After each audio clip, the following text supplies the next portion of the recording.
All right, let's go ahead and get started.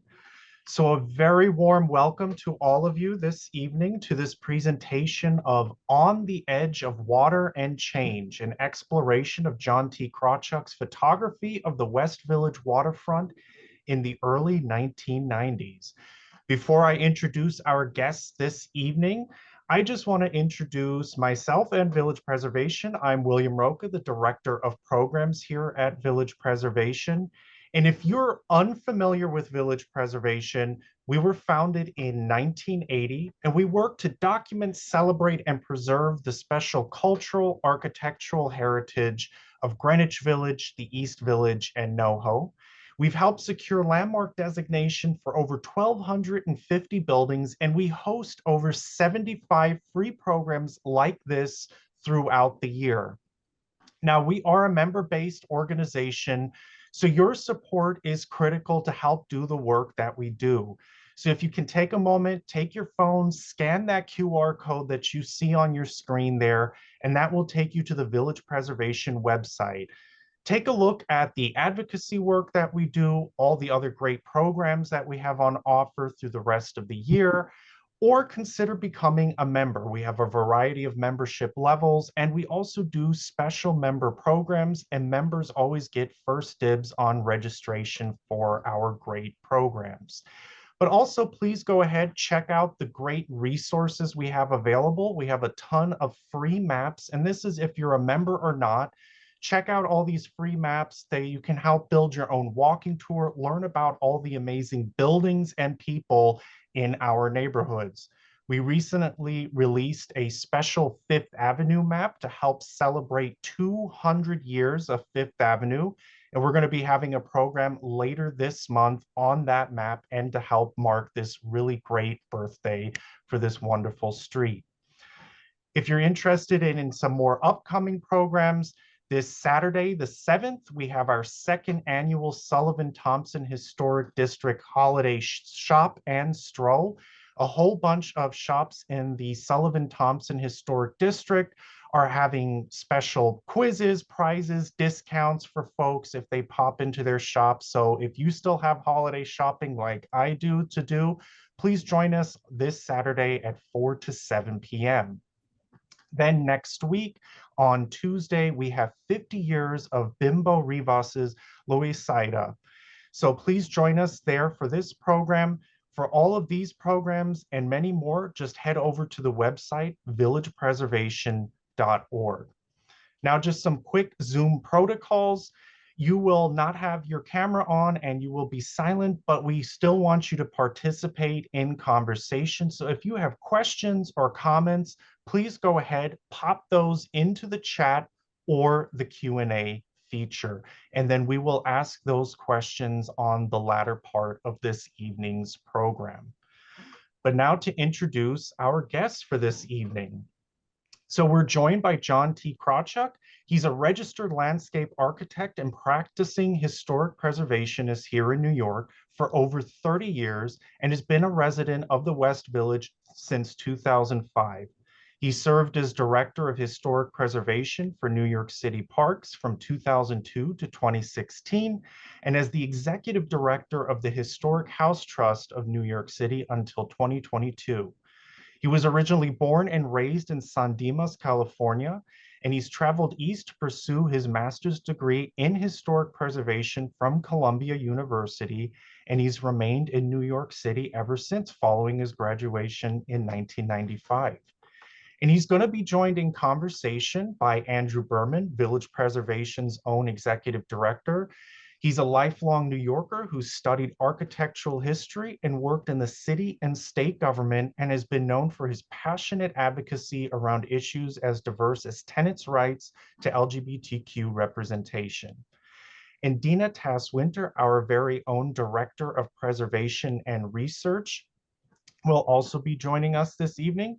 She's a native New Yorker and a Greenwich Village resident, holds a master's in historic preservation and cultural heritage management from the University of York, and a bachelor's in music history from the University of Rochester. So a very warm welcome to all of you. I'm going to hand it over to you, John, and I'm going to vanish in the shadows, but I will be here to support. Great. Thank you so much, William, for the warm welcome. And I'd like to start by thanking you, William, Andrew, and Dina for helping me with preparation for tonight's presentation. And of course, for the invitation to speak about the collection, which you've featured at Village Preservation and on your website. Again, my name is John Krawchuk. As William had said, have been a resident of the village since 2005 and didn't realize when I was doing my thesis work between 1993 and 1995 that I would ultimately become a resident of the village. I'm a proud resident. I love the village. I walk the streets all the time and very often reflect on the work that I did in 1993 to 95 as a newly arrived New Yorker. At the time, I didn't know that I was going to actually be staying here and having a career of 30 plus years in historic preservation. But I thought I would start with a little bit of background on how I arrived at this thesis topic. A little bit of that has to do with my background of where I came from, which is San Dimas, California, my hometown in a suburb of Los Angeles. I was born and raised and lived generally in that area until I moved to New York to pursue my master's degree in historic preservation from Columbia. And I originally came here thinking that I would be studying historic preservation, learning all I needed to learn in New York, and then going back to Los Angeles to preserve mid-century modern architecture and landscapes, which was one of my interests. And like many of us, we arrive in New York thinking we're here for a period of time, and it ends up hooking us, and it becomes a lifelong passion of ours, and we stay. And that was certainly the case for me. And so I arrived in New York City in 1993, in the fall of 93, to pursue that master's degree at Columbia in preservation. And I immediately got a job with the Historic Districts Council. They hired me as their work study intern in September of 1993. I worked for Franny Eberhardt. I noticed a lot of preservationists are on this call, and many of us know Franny, who's been a lifelong preservationist, certainly during my life. And I worked for Franny for 2 years at the Historic Districts Council, which really introduced me to a broad section of preservationists. I think I saw Susan Tunick is on this call. She was one of the early board members that I worked with at the time. Perhaps there were some others that have joined us since Susan joined us tonight. But I was really working with the cream of the crop in preservation citywide and had the opportunity to really see a lot of the city in that role and to become familiar with the historic districts that existed at the time. And so by the time I got to completing my first year at Columbia University, I was really zeroing in on what that thesis would be. And I felt like because I was working for HDC, the Historic Districts Council, that it might benefit me to ultimately pursue some sort of a historic district thesis proposal. Because I came from San Dimas, California, I thought it would be nice to connect my interest in preservation from my formative years there with something in New York. And so I conceived of this idea of looking at the West Village Waterfront, although it wasn't initially to look at the undesignated section of the waterfront. And so ultimately, I conceived this idea to preserve a lemon packing house in my hometown of San Dimas, California, which at one point was the lemon producing capital of the world, and the fruit pier on the waterfront where a lot of that fruit would have arrived via boat and also by train car when they would float the trains across the river. And so I had this idea thinking that maybe that could lead to some sort of preservation project of preserving some aspect of the waterfront. And my advisors at Columbia at the time were Tony Wood, who served as my advisor throughout my entire thesis project, and Carol Clark. And I'm sure that, again, many of the preservationists or people that are connected to preservation in New York know those two names. And I really had fantastic advisors. Tony, who just had his hand in everything New York City preservation related, and Carol, who really took a leading role in preservation planning in New York. And my thesis was a combination of a planning thesis and a historical thesis. So I was trying to really sort of draw on my background as a landscape architect, and really have a good sort of meaty planning component to my thesis, as well as really dig into the great history. Ultimately, my thesis idea was shot down. And my thesis advisors, Robert A.M. Stern at the time was the director of the program, didn't really care for my idea. I think Tony and Carol always thought it could be a little bit problematic. And very often in the program, they really like to land you solidly in a New York City-based thesis topic that one would generate some interest for New York City topics that could potentially be impactful, as well as just to give you the opportunity to work locally so that you could actually finish the thesis. And so that is how I ended up arriving in the West Village Waterfront. I was eventually guided towards, why don't you look at this work that's been sort of bubbling around for a number of years and take a fresh look at it, because we feel that this area has sort of new threats that are popping up. So that's what I did. And I created a sort of a boundary area for my thesis. And I'm going to show a quick little PowerPoint that I had created. Let me just quickly bring that up for you. And sorry, one second while I bring that up.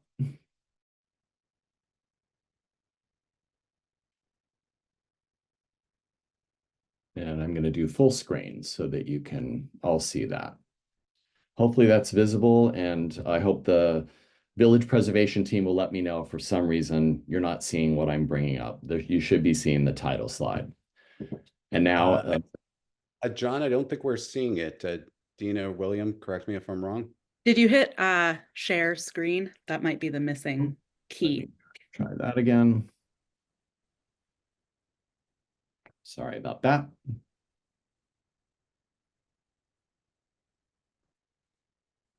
There we go. You there? Okay. Okay, let me go back to the beginning. So title slide. And now the existing Greenwich Village Historic District that was established in 1969. And as you can see, I don't know if you can see the little hand floating on the screen. There's this whole section that was undesignated that led to the waterfront on Greenwich Village. And my idea of looking at the waterfront wasn't something that was new.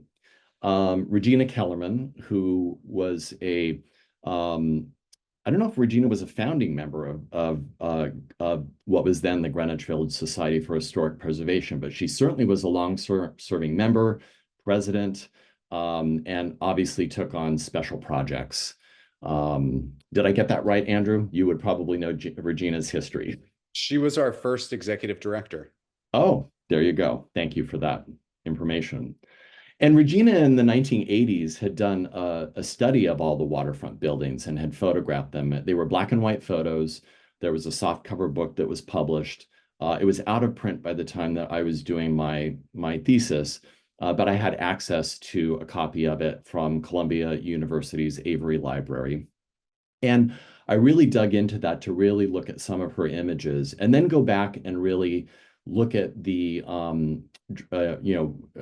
explore every street. I did drive-bys on my bicycle at the time to look at all of these buildings, and didn't quite replicate photographing every building that Regina had photographed, but did sort of overall shots and looked at important buildings that I could then formulate my own ideas of how we could go about preserving this important history, this architectural history, as well as some of the infrastructure components, because this was a commercial waterfront. And so I came up with this area of my study area, which went from Morton Street all the way north to 14th Street. And again, it was every single block that was west of the existing historic district. And here you can actually see from this map, there were still some remnants of the piers that existed on the waterfront. And what I'm going to do today is take you through some of the actual pages from my thesis, and then do a snapshot of ultimately what that thesis was about and the areas that I looked at, and how I arrived at some of the recommendations that ultimately came forward at the end of the thesis. And then I thought I would hop on to the Village Preservation website and show you some of the photographs that were scanned by Village Preservation from my original 35mm photographs. I should also state that the like how we got to this point where I was being asked to do this talk with you all tonight. And it really ultimately started with an apartment renovation of the apartment I live in at 2 Horatio in the Village, and having the need to, I renovated the entire apartment, and that renovation occurred in 2022 and 23. And I found that when I completed the renovation and was bringing everything back into my apartment, it didn't all fit. And some of those were the boxes of photographs that I had taken for my thesis, as well as some archival prints of my thesis.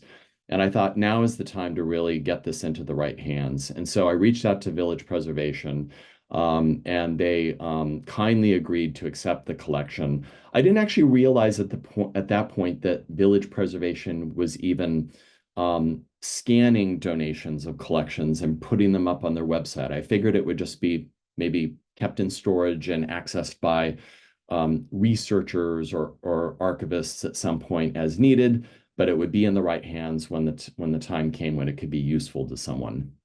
And I was more than surprised when 2 months later I received an email from Village Preservation saying they had scanned every single photograph I had donated and created this collection on their website. I had no idea that that was going to happen. And what was so amazing to me, and you'll see this when we get to the end of the presentation, was how vibrant the photos were when they were scanned from the original negatives digitally. And I felt like I didn't even recognize my own work. And I'm a photographer. I know my work, but the images were so vibrant and big on the computer screen. And a lot of the details came out from scanning directly from the negatives and the color.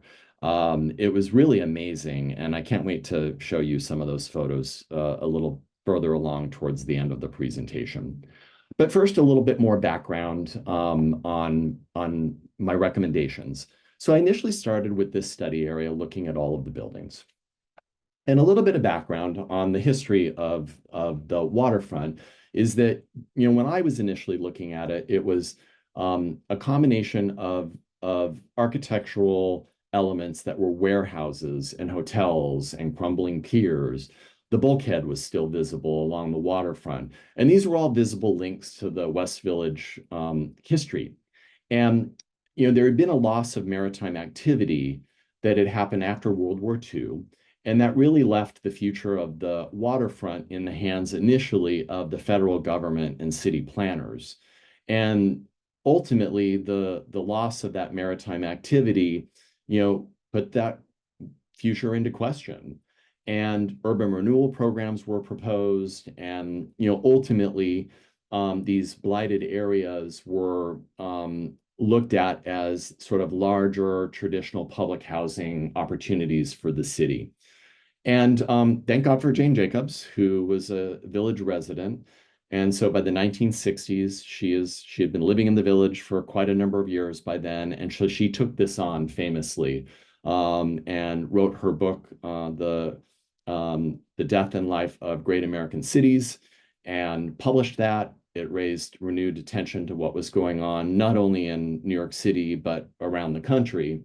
And it led to questioning of this urban removal, as she liked to call it, versus renewal of those programs that were really looking to redevelop large sections of our city, and did redevelop large sections of our city. And at that point, they had been going on for 20 years, and people were starting to question them. And so, places where people live and play, and the surroundings and how they were originally built to human dimensions were very important to her. And certainly the historic qualities of these areas played into that. So you know, all of these things were kind of in the back of my mind when I was approaching this, as well as starting my education as a preservationist in New York City. But just by way of background, this is what the original waterfront, you know, generally looked like when it started developing as a city. And of course, we have that non-gridded street plan before the commissioner's plan of 1811 comes into play, which would have been a little bit further north of this. And you can see how areas that are now part of the streetscape and the water's edge of the West Village waterfront were at that point still underwater. And so here you have these images of the original prison, the Newgate prison, and then below it, the map that shows how they were starting to infill the waterfront. And then I kind of turned this map on its side to reflect the map that I just showed you of the 1832 plan with the prison that was still in place there. And here you can start to see that infill is beginning. And this is a map from the late 1890s, and it shows how the waterfront was starting to be developed, and of course, the series of commercial piers that ultimately serviced that waterfront for, maybe another 60 years actively. I started by doing a building inventory. And as I had said, I hopped on my bicycle and rode around every street in the West Village waterfront that was undesignated and really got to know those buildings and the building stock. And at that point, this is before AutoCAD was widely in use. I did this little hand-drawn map and hand-colored it, which showed the building stock as I decided to kind of wrap my head around what it is and what still remained, and to categorize it into pre-1900, post-1900, which would have been, 20th century, and then before that, 19th century, and then 1965 to 1990. And then I also identified the vacant parcels. And this image might be a little bit hard to see, and I can try to zoom in a little bit on this, but essentially the buildings that are in orange are 19th century buildings. In dark blue are the 20th century buildings. And then in bright blue, we have the post-1965 building construction. So this is what I was working with. And again, the waterfront piers at that point were largely, with the exception of the Gansevoort area with the destructor plant, they were largely in disrepair and crumbling into the water. Let me just get back to a normal. There we go.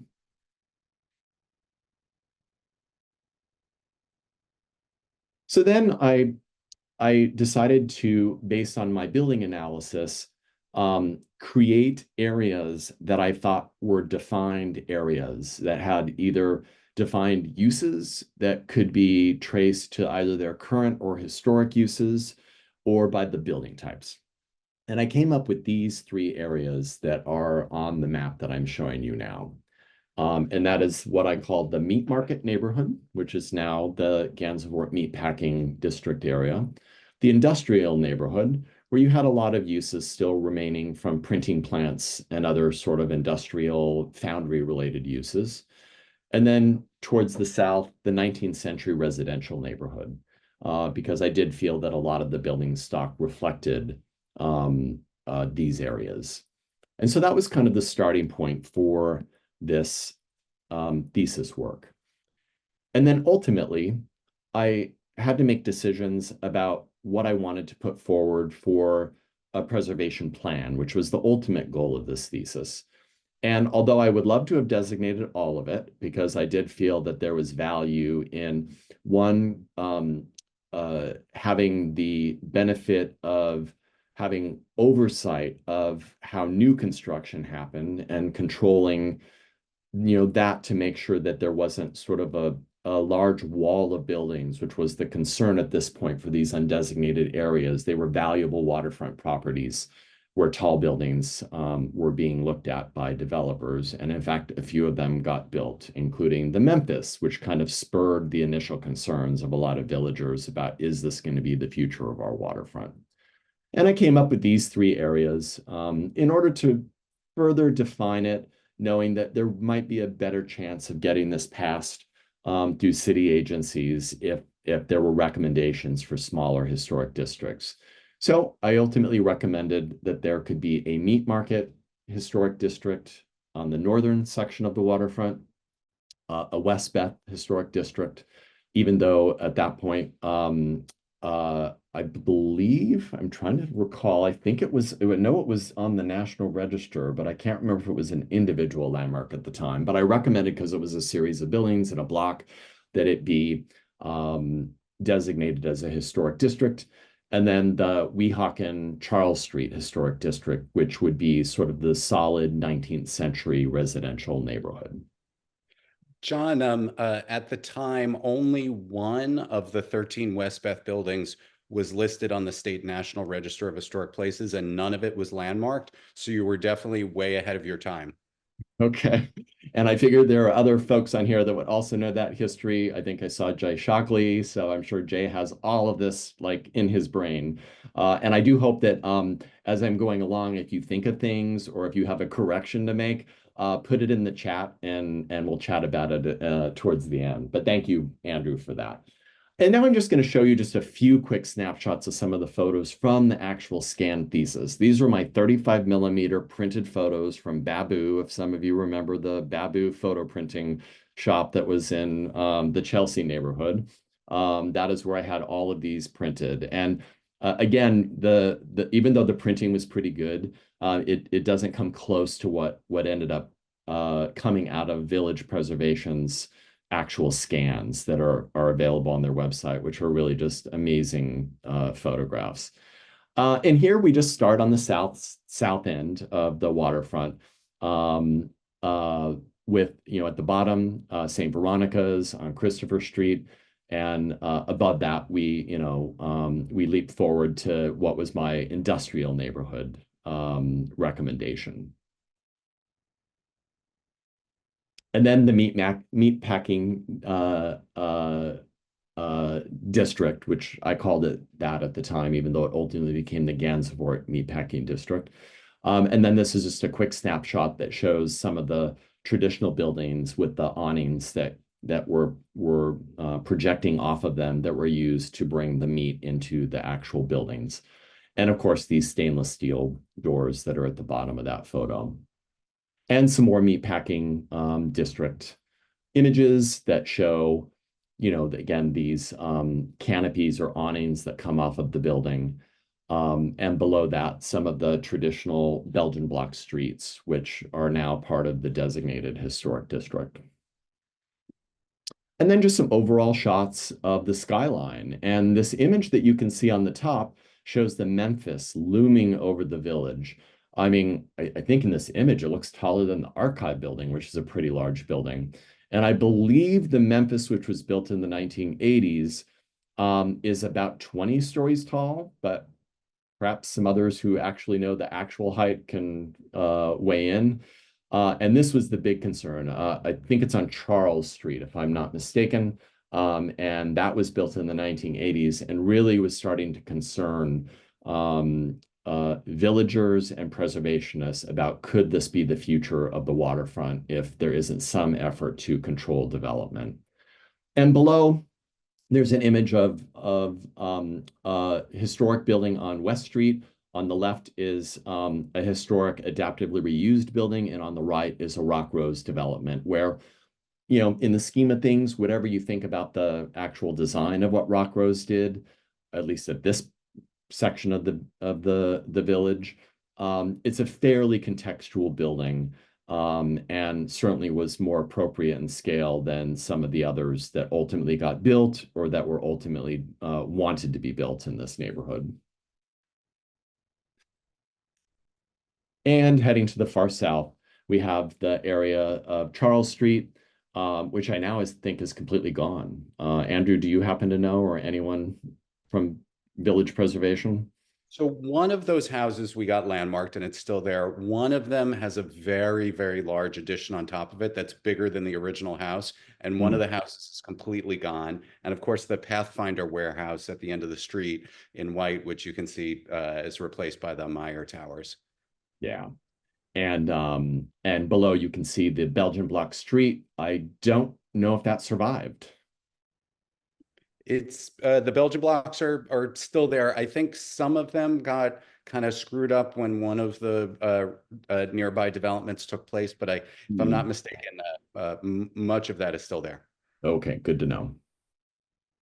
And then Weehawken at the far south end, which ultimately becomes a historic district. And I'll show a quick little map at the end, which will give an indication of what was designated there. And Washington Street at West 10th Street below, which shows the archive building in the background and some of the tenement style buildings that existed there. And now I just want to sort of take you through sort of a quick snapshot of what happened sort of post-thesis. And in 2003, so I finished the thesis in 1995. And gave a copy at that time to what was then the Greenwich Village Society for Historic Preservation. I think at that point you might have been located on Fifth Avenue. I think I remember delivering a copy up all those stairs at the club that you were in on the top floor. And Salmagundi Club? An individual landmark. Yeah, yes. An individual landmark. And so ultimately, this is what the Landmarks Commission ended up looking at. I actually don't know a lot of the background on how the commission came to define the boundaries, but we know that it's political, and a lot of times it has to do with either assessments of a building's architectural worthiness, how intact it might be, developing what the parameters are for establishing the historic district. And in this case, we had one tiny little connection to the actual waterfront. But at the end of the day, I was very pleased that there was a desire to move forward with an individual district. And I think in the end, it's been I think there obviously have been problems along the way with perhaps how the actual landmarks commissioners or the commission at that moment that was looking at newer development or proposals within this area, how that played out. But in my own personal feeling is that there have also been some really good examples of adaptive reuse and very creative contemporary approaches to historic districts. And so I think it really, in some instances, has showcased some of the sort of artistic merit of this district. And I do believe that this, the development of this district and the parameters under which it was developed were a stretch for the Landmarks Commission at the time. I don't know that there had been a district that had been designated that had these kinds of flexible creative aspects to them. These were historic 19th century buildings in many cases, which have been modified for meatpacking or other industrial uses in the late 19th and 20th century. And some of those elements were now regarded as being historic. So there's those accretions of time, which are really, I think, in my opinion, as a preservationist, so important to acknowledge. And I do feel that the commission did their best to really acknowledge that in the guidelines for this particular historic district. And again, I know there have been challenges along the way with what some of the developers have proposed, but I do feel that there's been a real creative flair that has played out there. And then in 2005, Weehawken happens, which again was just such a wonderful thing for that end of Christopher Street to have this at least little small. I mean, yes, it could have probably been bigger, but I was happy that this area was ultimately designated as a historic district by the Landmarks Commission. And in 2005, there's the initial extension of the Greenwich Village Historic District, which captures a section of the waterfront, but not to the waterfront, but still an effort to really capture a little bit more of the village as we head west. And then in 2009, we had further inland, but there's the second extension to the district, which is closer to the South Village. And then in 2013, the actual South Village Historic District is designated. So Hats off to the Greenwich Village Society for Historic Preservation / Village Preservation for all of your advocacy to get these areas designated. I know it's never enough, but I think that this has been a really fantastic thing, and I know you're always looking to preserve the really important history in the village, and we thank you. And now I just want to quickly take you through some quick images. Well, actually, I'm going to pause here for a moment. We're now about half an hour into the conversation, and I'm going to stop sharing for a second and go into the Village Preservation's website so that you can look at some of the images from my thesis.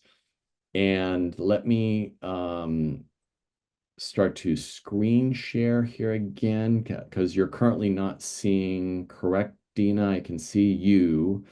Let me just make sure that I'm screen sharing correctly. Oh, no, that's not it there. Here we go. Share. And hopefully you're seeing the website. Yep. And if I go to view, nope, we're in full screen. Are we looking at full screen right now? Yes. Yep, looks great. Excellent. I'm managing this technology, which is fantastic. So thank you, Village Preservation, for all your help. So I'm just going to scroll through these just so you get a sense of the images. And I hope that you have a chance, if you're interested in this topic, of going through on your own and really enlarging them on your screen. And if you're interested, just kind of seeing what was there in 1993 and 94 when I was riding the streets of the West Village Waterfront on my bicycle in the winter very often, which is great for getting pictures of the buildings without a lot of leaves or trees in the way. And just capturing some of these images, which I'm so pleased now are part of Village Preservation's archive. So St. Veronica's, very important, I don't think is a landmark, although I'm sure there's been a desire to landmark it. I know the Catholic Church has been very resistant. I know there's been a lot of support from Peg Breen to really look at Catholic churches. Has this been designated, or Andrew? It is. It's part of the Greenwich Village Historic District extension, which you showed earlier. So okay. it is landmarked. Excellent. Well, it should be, and it's so important not only for its architecture, but the very important history that has happened here, not only from its original construction and its use, but really sort of up through the 1980s and 1990s when HIV was really impacting the village. And some of the earliest efforts by Catholics to mobilize and to provide support to people with HIV/AIDS happened at this church. And so that history is referenced in my thesis, as well as some of the other LGBTQ history that happened in the West Village. And I have to say up front, I didn't say this at the beginning, but I do want to acknowledge the work of Ken Lusbader, who many of you know. Certainly through the LGBTQ Sites Project. Jay Shockley is also part of that, Andrew Dolkart. For his initial work, Ken Lusbader's, to have, I think, what is the first thesis at Columbia University that focused on an LGBTQ themed thesis. It predated mine, so it predated 1994-95. And his thesis was on Greenwich Village and really had a very strong focus on LGBTQ, if not a solid focus on that, LGBTQ history of Greenwich Village. And I was very inspired by that at the time. And so wove components of LGBTQ history into my thesis as well. And just sort of scrolling through some of these wonderful images. Here's those Charles Street images that you can see a little bit better, looking out towards the waterfront. And I'm just doing the next image, so it's probably going to hop around. I hope that's okay. But here's the Krawchuk building in the Meatpacking District. What I find so fascinating, especially with the Meatpacking District photos, is how bleak it is, meaning there's no life on the street. There's no cars in front of, I mean, I didn't arrange to have these buildings photographed without vehicles in front of them, which is a very unusual thing for New York City at that time. And I think it really goes to show how this area was really sort of an abandoned area that was starting to be eyed by developers for its potential. And I was just amazed at those are the things that now pop out when I look at these images online, the lack of people, the lack of cars, the clarity of the buildings, and to know kind of what it's become today, which is, you know, essentially a very high-end commercial district. I was really glad to have captured these images before the area changed. And if anyone doesn't recognize that, that was what's now the Diane von Furstenberg store. 14th and Washington Street.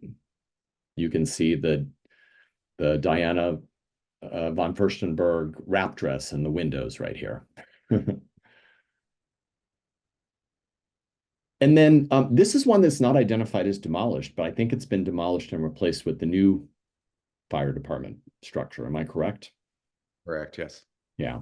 So we'll get that fixed on your website. But I really did think this was a sweet little building, which I really thought was very worthy of preservation, and especially with time. I mean, it may look like a fairly standard historic building, but so few of these waterfront buildings had survived, especially on the piers, that I'd really hoped that this would be something that would be considered for preservation. But clearly it didn't make it, but I'm very glad that I was able to capture it here. And I'll show you an image of it today later. And now back to the Meatpacking District, looking at Gansevoort Street from Washington Street. And you can see Florent. I can kind of zoom in here quickly. And I'm sure many people that are joining us tonight had wonderful breakfast, lunches, dinners, or like middle of the night disco fries here. Florent did an amazing job of really bringing attention to this area, which was a lot of nightclubs. And I think that is what ultimately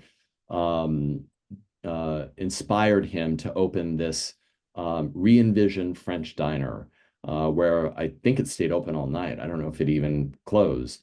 But wild parties and lots of nightlife and an incredible breakfast, which I had many times at Florent, which that storefront still remains with the RNL. I think it's the RNL restaurant sign that is still on it. It might be part of the designation. I'm not sure if that is the case or if it would be allowed to be changed. But again, this area has completely transformed from what it is today. Pastis, the new version, would be on the right here today. And I think, can't remember what's on the left here, but it was Bubby's for a while, which used to be in Tribeca, and that was one of the earlier restaurants that opened here. I love the ghost sign too that you can see up in the corner of that building. Some of them are still extant in the neighborhood, but it's like the old advertising. Yeah. Thank you for that, Dina. And then just strolling through, the hotels were an important sort of residential component, and also waterfront component, because they did serve the waterfront. And here you have this hotel that is on the corner of West Street and West 10th Street. A really, really beautiful 19th century building that has survived. And is this part of? It's part of the Weehawken Street Historic Weehawken District. Street. They captured it. Thank God. It's a beautiful building and it's deserving of that designation. And then heading back up to the north end of the district, we have this building, which was on the west side of Gansevoort, which is now where the Whitney Museum is located. And it's was the formerly, I believe it was a city-owned, although I'm trying to jog my memory, a city-owned meat market. The city owned a number of meat and fruit markets and fish markets that were city owned and operated. And I believe that this was one of them. John, actually, that building is still there. The one looming up behind it that says department, that one's gone. That's where the Whitney is. This building is the one that the city is, it's still city owned, still has meat packers in it. It's the only building in the entire neighborhood that still has meat packers in it. It's one that the city wants to tear down and build what may be a 60-story building in its place, that we've been organizing around. So I'll drop something in the chat to everybody with more information about that as well. Excellent. Well, thank you for that clarification and, of course, for your good work. One of the things I looked at when I was doing my thesis were kind of keeping these industrial and commercial uses viable in this area, that it would be nice if there was a component of the buildings that actually serviced these uses still was able to support those industries. And this is certainly a great example, if that could remain meatpacking of where that could happen, and right in the Gansevoort Meatpacking Historic District. And there you have another good image of the city's building, the Gansevoort Market building on the corner there. And that's still here, correct? That Andrew? that is still here, yes. I love all these vintage cars. Here you see cars because this was West Street. Seems odd now to see the High Line completely vacant. Yeah. And back to Christopher Street on the south end and what's now the Weehawken Historic District. Did they capture the Badlands, what was formerly the Badlands video store, the adult video store in the district? That is in the district, indeed. Nice. We had to fight very hard for that. Well, I know it's completely abandoned now, but hopefully there's a great use planned for it in the future at some point. There's certainly many great things that could be made of that space. Yeah. And back up to the meatpacking. Again, sorry we're bouncing around, but I'm really glad you're getting a good cross-section because, we're not going to go through all of the photos, but I just wanted to go through a cross-section of them and then allow a little bit of Q&A at the end with the village preservation team, as well as hopefully answer any questions from the chat. But here we are back to where the High Line starts. And what it looked like. It's a real memory jog at the end of Gansevoort, and what ultimately became of the first section of the High Line. And this is where it had been demolished up to. And part of my thesis preservation recommendations was to actually preserve the High Line, but not as ultimately what it became, which is above and beyond anyone's wildest imagination. But a more traditional rail to trails is what I thought it should be, and it should certainly be preserved. And it was very threatened at the time. Giuliani was the mayor. He was not supportive of keeping the High Line. He was very pro-development. Rock Rose was really eyeing sections of it, which they had already demolished. And so it was really threatened. And it really took Mayor Bloomberg coming forward to conceive of a way to do it. And as many of you know, that was achieved through zoning changes that occurred in the village and in Chelsea that allowed for this exchange, the creation of a bid and the exchange of FAR for restoring this as the vision of what the High Line is today.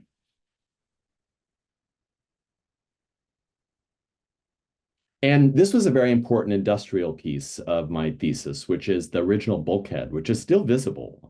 And I'll show you some photos of that in a moment.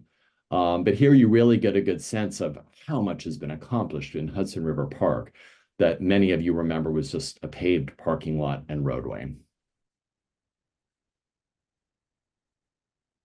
And just a shot of the crumbling piers, looking out in the distance towards the destructor plant, which has now been demolished and is sort of the area of up towards Little Island and Westbeth here on the right-hand image, right portion of the image. I think at this point, I'm going to quickly go back to my slides and just do a quick scroll through the slides that I had created that showed the village today. And let me go to that quickly.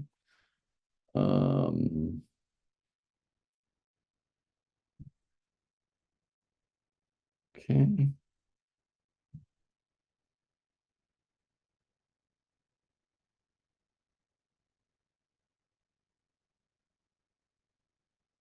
All right, are you seeing the West Village today?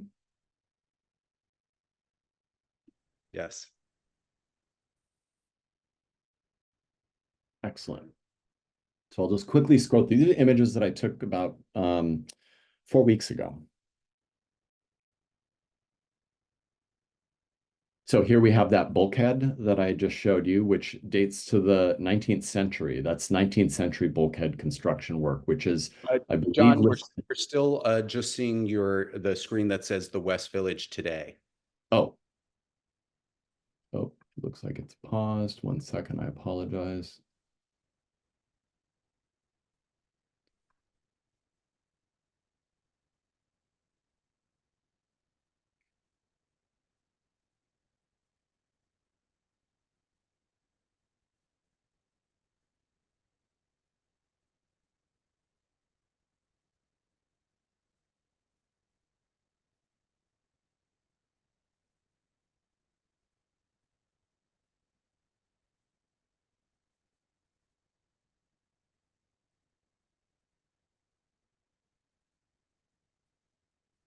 Okay, I'm sharing. It says now. Can you see this?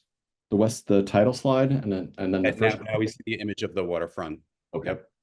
I'm going to just keep it not full view, just so in case for some reason it doesn't appear to want to work when I do full view.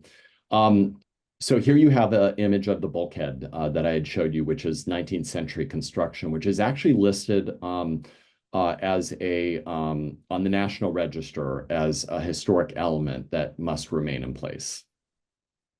And there's a close-up of it. And here you see the construction of Hudson River Park and what ultimately became of that paved area. And of course, in the background, what happened with the construction of the Richard Meier Towers and other waterfront high-rise development.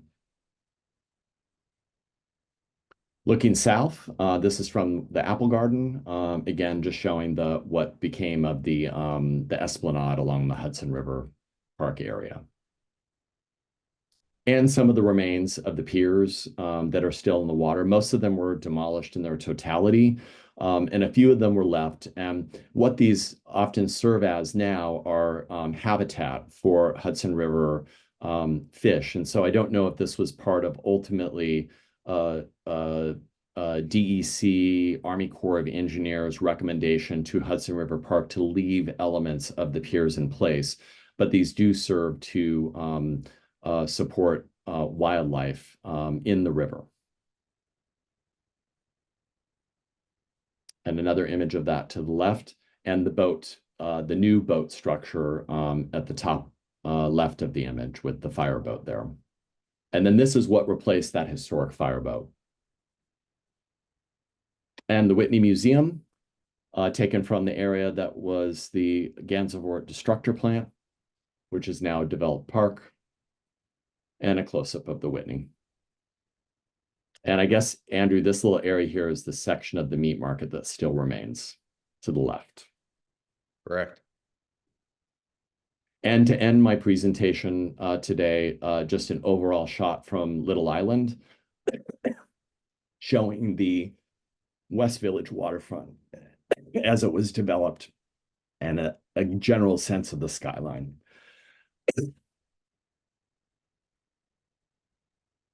Sorry, sip of water while you all ponder what has become of it, and I guess what could become of it in the future. But hopefully village preservation perseveres and the meat market does not become a high-rise structure. And that ends my presentation. Thank you for joining us tonight. Thank you, John. That was really, really wonderful. It's just you did such an incredible job of capturing that area at that time when it was really on the cusp of change, and when it was so important to be thinking about what is it that we have here, what is it that we value, what are its roots, and how should all of that inform what its future will be. And certainly the work that you and Gina and a lot of other folks did definitely informed a lot of our advocacy work in the 2000s, which, we had some successes, some failures, a lot that's somewhere in between. But hopefully we've managed to hold on to at least some of what's so important about the history of that area. I have a million questions I'd love to ask. One that I'll kind of start with, which is a sort of very general one, is seeing how the neighborhood has changed in the years since then.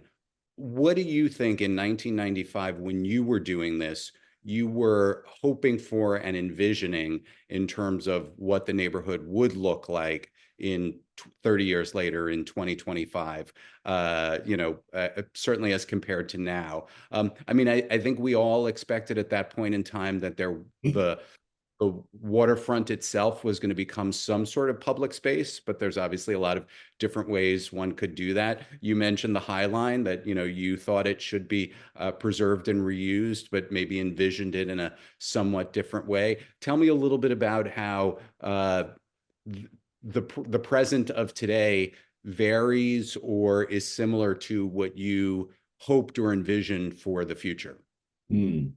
So, I sort of came to this thesis into this area with a strong interest in approaching the potential designation either of the area in its totality, which was my idealistic kind of, newly arrived in New York City studying historic preservation idea, to the more realistic. I had worked before I went to graduate school, and so I kind of knew the reality of kind of ultimately what might happen. But I had come from Los Angeles, and I was very interested in modern architecture and industrial architecture, and so I wasn't afraid of something that was different or didn't fit the mold of what had been done in New York City or considered worthy of designation. And one of the models of that was something I had studied in landscape architecture school, which was Gasworks Park in Seattle, where this Gasworks Park from the 19th and 20th century had been adaptively used as a park and a playground. And so I thought it was exciting. I love industrial forms and shapes and that history. And so I was just as excited with that as I was with sort of federal row houses and getting to learn those. And I felt that there was a place for both of them. And it was just a matter of really bending the city to its will. And preservationists in New York have had a great track record. Yes, there were losses along the way, but also wins.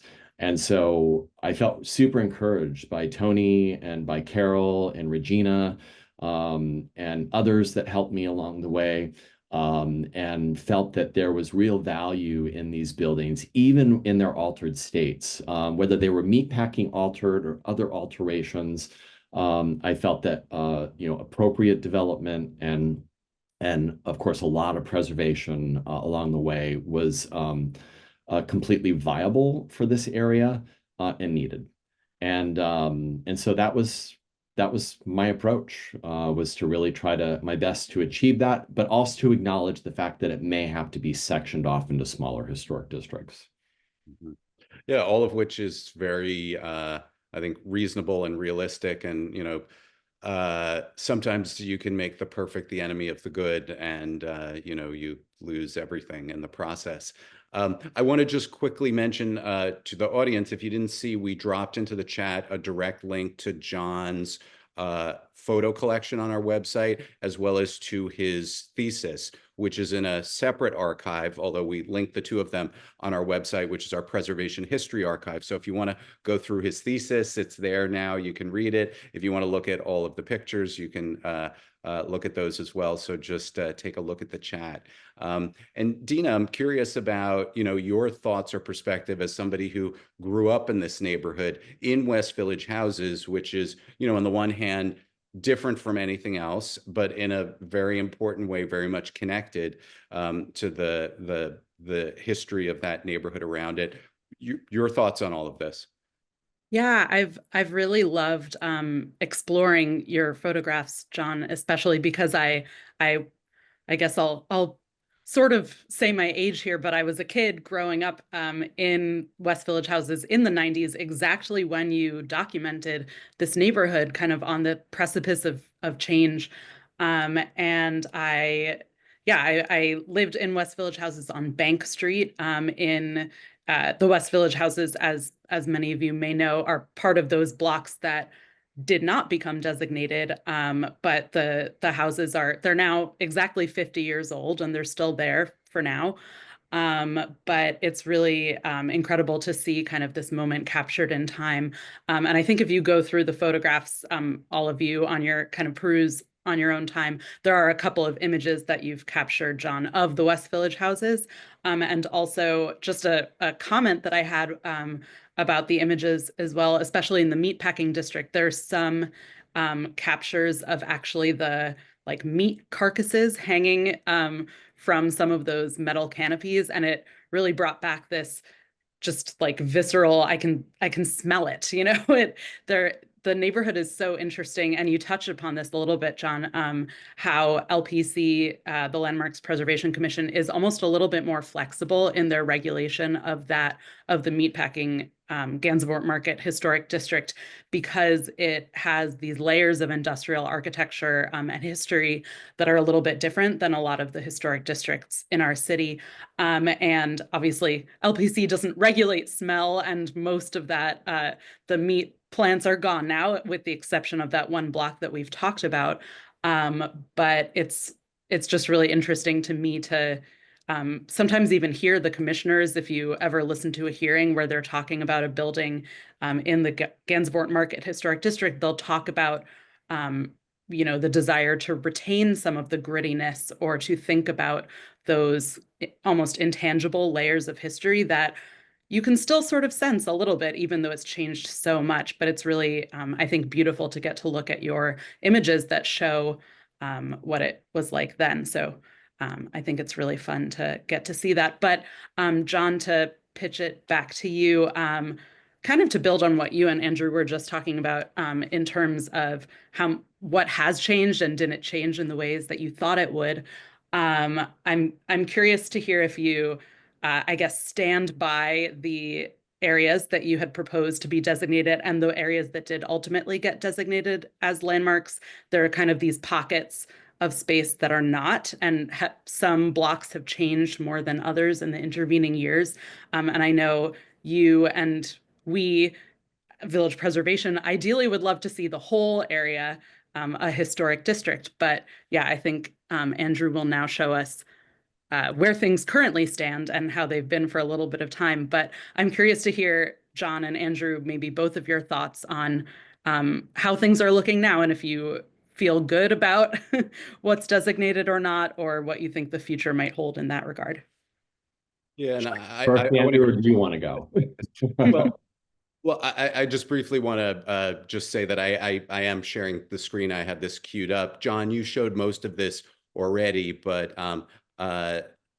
this shows the additional landmark designations that have taken place during the time since you did the report. There's this here, which is the Gansevoort Market Historic District. You showed this extension here of the Greenwich Village Historic District, the Weehawken Street Historic District. The archive building here was actually one of the very first designated landmarks in New York in 1966.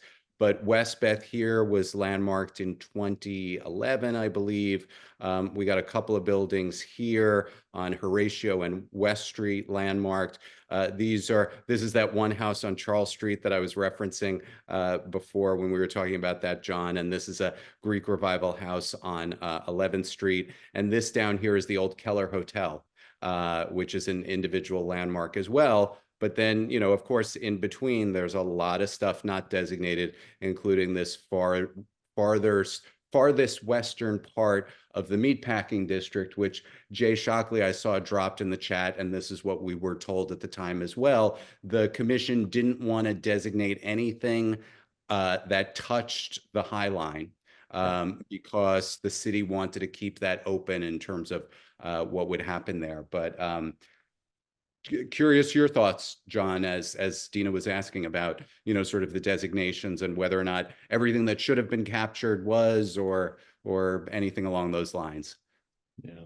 So absolutely not. And there's a lot of work to do. And I love this image that you just brought up, because I think it really captures everything in sort of one snapshot of how little of the waterfront is actually protected, which was my goal. And it's, my thesis was on the Greenwich Village Waterfront, the West Village Waterfront.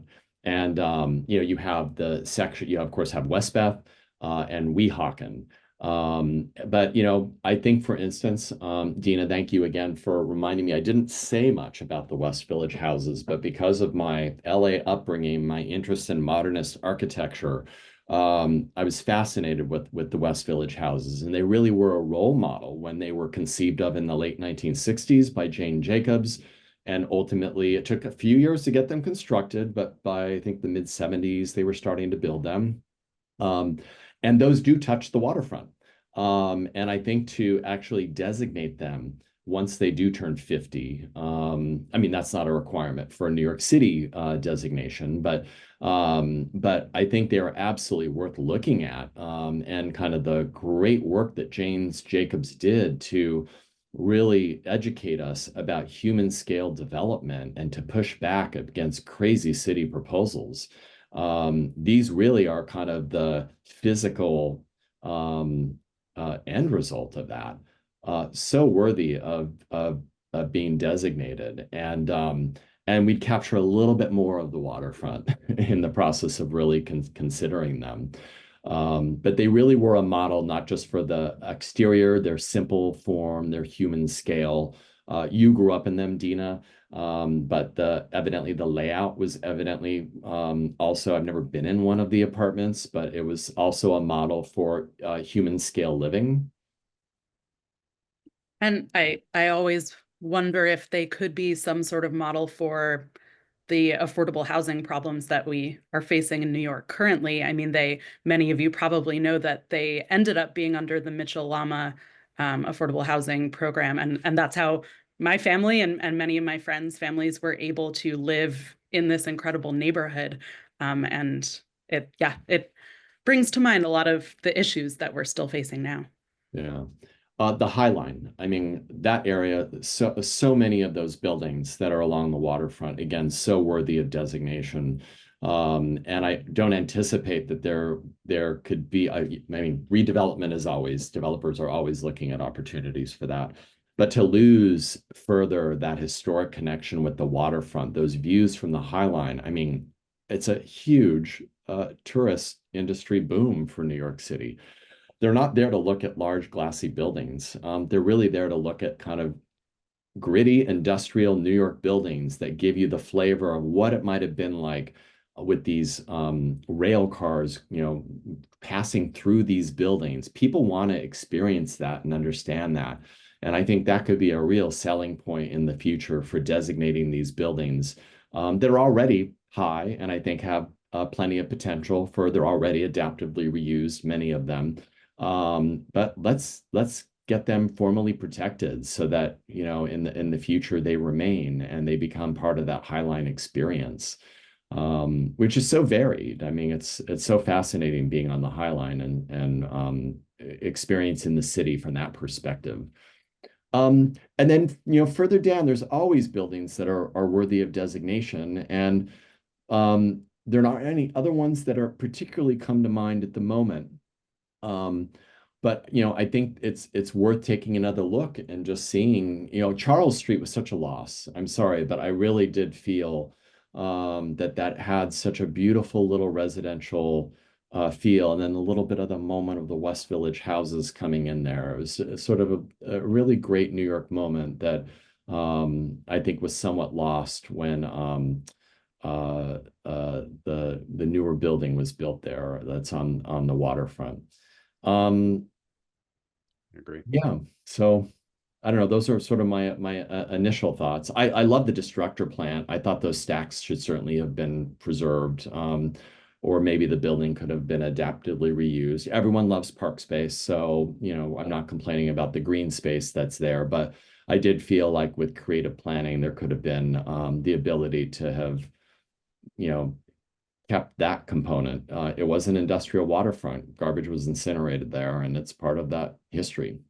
It could have been our Tate Modern. It could have been the Whitney's new home. Absolutely. city had thought about these things a little bit differently. I just want to briefly mention, since we were talking about the fact that for the most part, the landmark designations, with a few exceptions, don't reach the waterfront. We did, however, manage to get some good contextual zoning for most of the waterfront, which is why, since the Meyer Towers, there haven't been any big towers that have gone up along the waterfront. Now, zoning can change. I mean, landmarking can change, although it's harder to change it than it is zoning. But so we did at least manage to secure that basic level of protection, although it's, between City of Yes, which kind of changes the rules for all existing zoning, and a lot of other things, I have no doubts we're gonna, that's a fight we're gonna have to continue to fight. Right. John, I have one more question for you before we turn it over to the audience. One thing that we as an organization have grappled with, and I sort of personally have, and this hits on something you said, the Meatpacking District, so much of what defined it was this gritty and, in a lot of cases, highly altered, not at all pristine architecture. Sometimes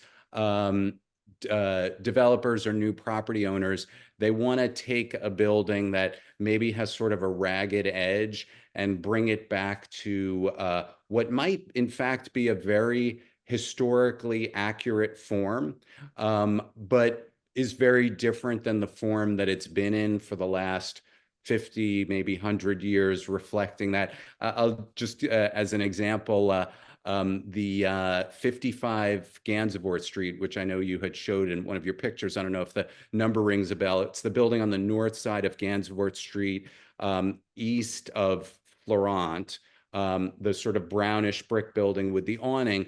It was turned into a hotel a couple of years ago, and they restored the cornice to the building. I personally didn't necessarily think it was appropriate to put a cornice back on the building. I thought the way in which it had been sort of shaved down to this very simple geometric form was a part of its significance. Other people felt differently. The LPC, sort of eventually allowed it. I definitely think it's an art, not a science, and it's something you can have differing opinions about. But I'm curious your thoughts about those sorts of issues, especially in a neighborhood like this, which is so about transformation and sort of grit and adaptive reuse, where things are changed.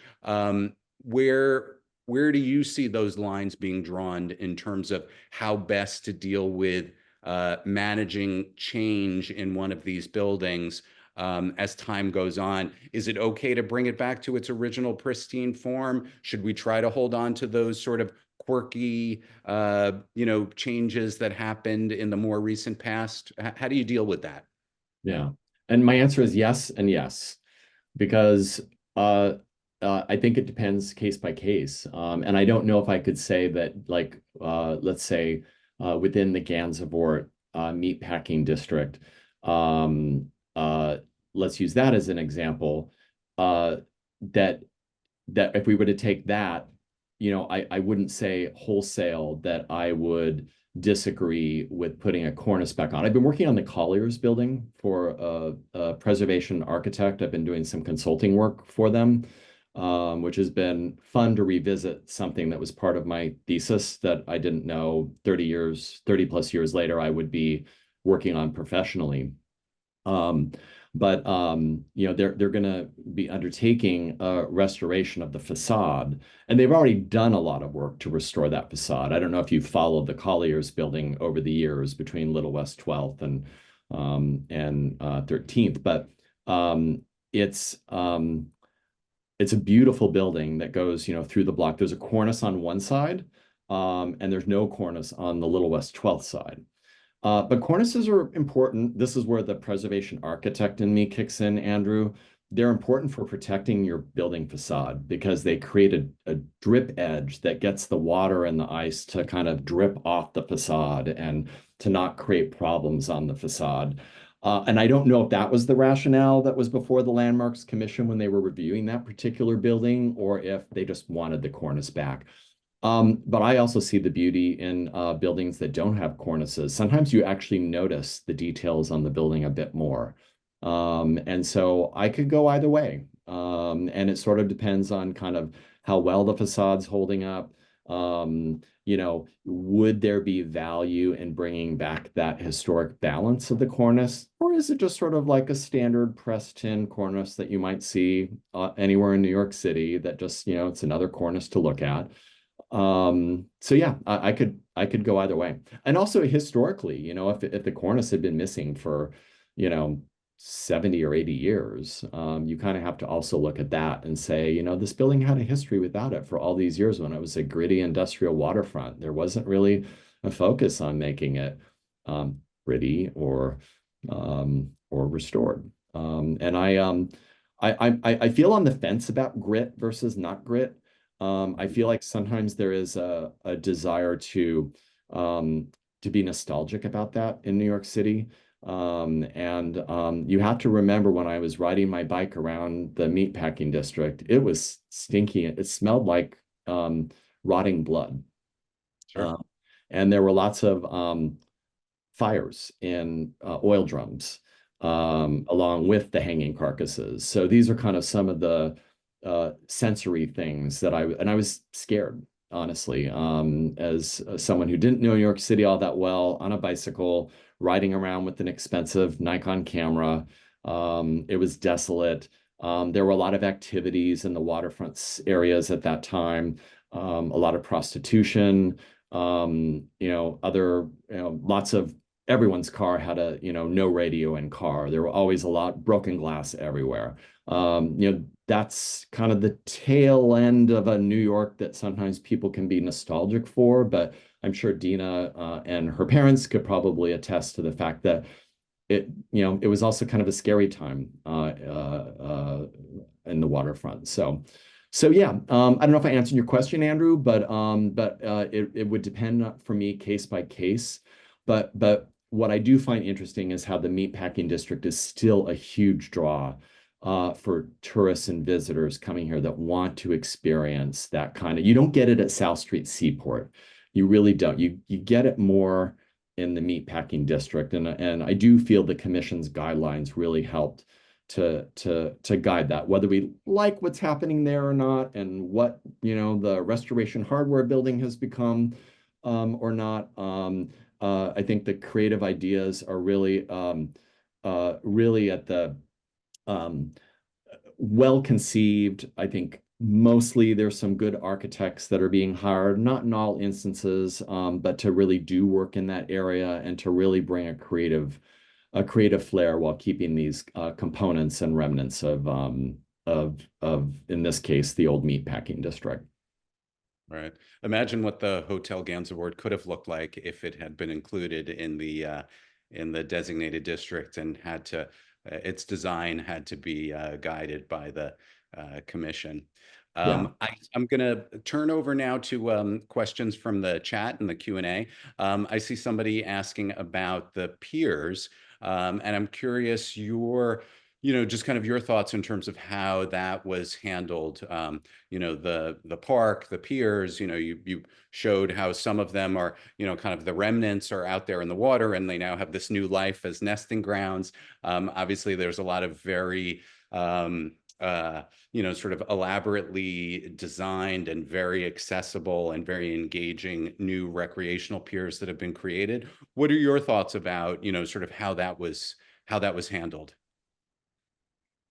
I think it's working. I live in the neighborhood and I do go down there and I recreate on the waterfront. And so I think it really works for the neighborhood. I think people like it. It adds a beautiful green element, which we're so lacking of, especially in this part of New York, these waterfront edges, which were never meant to be public parks. And I think for the most part, they're very successful. I love a lot of the new sustainability initiatives that have happened. I don't know if you've all been down to see them, but like we call them, as a former parkie, get downs, areas where it's not bulkheaded, where you can actually see the water's edge. Now, granted, there's a lot of riprap and, in some instances, they are trying to bring back some marshland near the old Gansevoort destructor plant area. But I think that that's there's been a real effort to kind of grow with the times and bring sustainable design elements. And we're kind of seeing, it's a little hard to have the perspective and step back from it.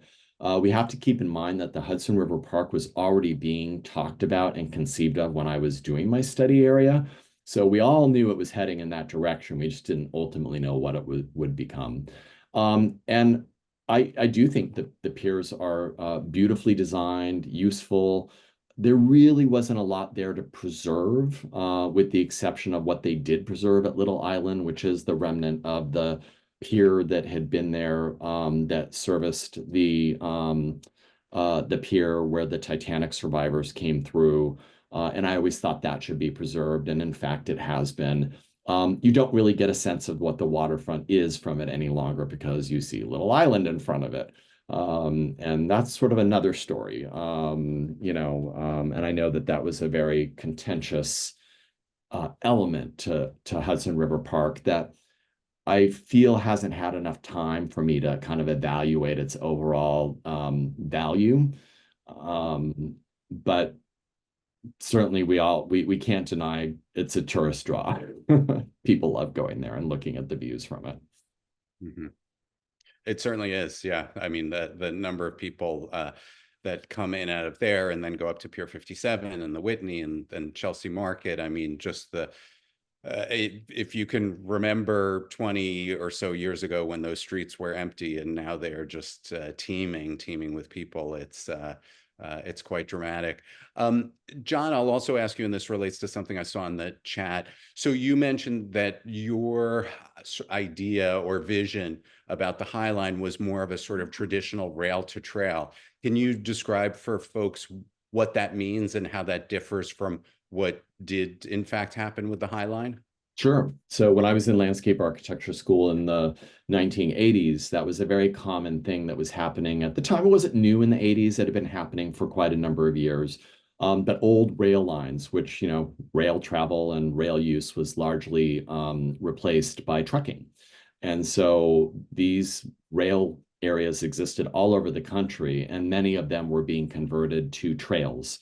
And they were being landscaped like parks, paths were being paved, and they were used for bicycling and hiking and walking, and kind of landscaped in a way that wasn't necessarily anything, what's the word I'm thinking of, innovative. And actually, Paris is really the first city to have an elevated rail line. I forget the name of it, but I'm sure that there are people on this chat that know it. It didn't Promenade Plantée. Say again? Promenade Plantée. Yes, they were before the High Line, and but again, it was maybe slightly more of a rails to trails concept that they had there. It didn't quite translate to what we have in the High Line. But yeah, so rails to trails would be that. Trails for biking and hiking and walking dogs, which you can't do on the High Line. That's the one thing that I'm actually a little sad about because I am a dog owner. But I guess I do understand the need to control that in New York City. And I really did think it had value and use as a rails to trails restored element. And I was fortunate to have been on the inside of its development as a New York City park, because I worked for the Parks Department starting in 1997. And when Mayor Bloomberg became the mayor, I was involved with the oversight of reviewing the work of the High Line on behalf of the Parks Department as the Director of Historic Preservation. So I didn't have the benefit of walking the High Line in 1993 to 95. I think I was too scared to go up there alone. But I did have the ability to do that in the early Bloomberg years and to really see it before it transformed, and to be involved with the actual transformation and guiding the design decision-making for the High Line.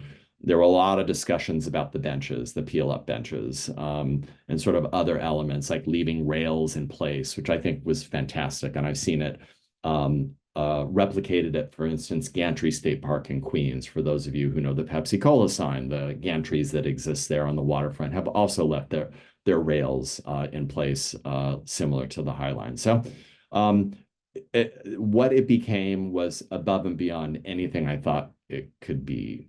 And I imagine a lot of New Yorkers felt that way too. It's still amazing to go up there. It's just hard to walk. Right. Yes. Yeah. That is, as with so many of these things that we're describing, it's definitely the challenge. They are victims of their success in that they have become so incredibly popular. Well, we're approaching 7:30, which is the time when we typically wrap up. So, John, I want to say thank you to you both for this incredibly eye-opening lecture tonight and for your incredible generosity and foresight in donating your pictures and your thesis to our archives. As I mentioned to everybody before, the direct link to each of them is in the chat, so feel free to take a look. William is going to put it in the follow-up email to everybody, along with the video of the talk, the program, so that you can watch it again, you can share it. It'll be up on our YouTube page. So definitely feel free to share this with friends who weren't able to make it. If you yourself have something like pictures of the neighborhood that you're interested in donating to us, as John did, please consider it. We will certainly we'll digitize them, we'll archive them, we'll share them with the public. We have 5,000 photos in our archive, by far the majority of which are donated like this. And you may well have a stash of old pictures that you think, oh, those are just my old pictures of the neighborhood, or when I used to walk around, or, you know, some places I used to go, but they are historic documents. So certainly consider sharing them with us. And we would love to be able to share them with the world. And just to echo again what William said at the beginning, if you like or appreciate what we do, make sure you're on our email list. Consider joining or becoming a member. John, thank you again so much for sharing this with us. We really, really, really appreciate it. It's my pleasure, Andrew, and thank you to you and Village Preservation again for taking this on. I thought they'd just be collecting dust in a box in some closet or archive, and you really have showcased them. So thank you for making them available to the public, and thank you to everyone for joining us tonight. It's been a pleasure having you. Fantastic. Have a good evening, everybody.